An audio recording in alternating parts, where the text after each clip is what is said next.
नमस्कार दोस्तों, अभी अभी बिहार में हुई भीषण रेल दुर्घटना, मारे गए इतने लोग और देखें तस्वीर। दोस्तों, अगर अभी तक आपने हमारे चैनल को सब्सक्राइब नहीं किया है तो प्लीज़ सब्सक्राइब कर लें। भारत में पिछले कुछ सालों से रेल हादसा कुछ ज़्यादा ही बढ़ गए हैं। ऐसे में सबसे बड़ी समस्या यह है कि इन बढ़ती घटनाओं पर कोई रोक नहीं लग पा रही है। आपको बता दें कि बिहार में एक बार फिर से बड़ा रेल हादसा हुआ है, जिसमें अभी तक 7 लोग मारे गए हैं।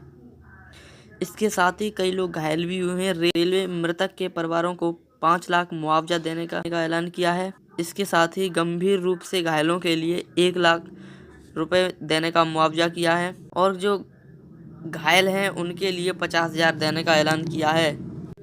इसके साथ घायल यात्रियों के इलाज का रेलवे खर्च भी वहन करेगा। बताते चलें कि दिल्ली से आ रही सीमांचल एक्सप्रेस के वैशाली जिले में 9 डिब्बे पटरी से उतर गए। हालांकि बचाव कार्य जारी है। मौके पर पहुंची पुलिस और एम्बुलेंस लोगों की सहायता के लिए कार्यरत है। दोस्तों, भारत में बढ़ रही रेल दुर्घटनाओं के क्या कारण हैं? हमें अपनी राय कमेंट बॉक्स में ज़रूर करें। साथ ही हमारे चैनल को सब्सक्राइब भी करें और वीडियो को लाइक करें और शेयर करें। धन्यवाद।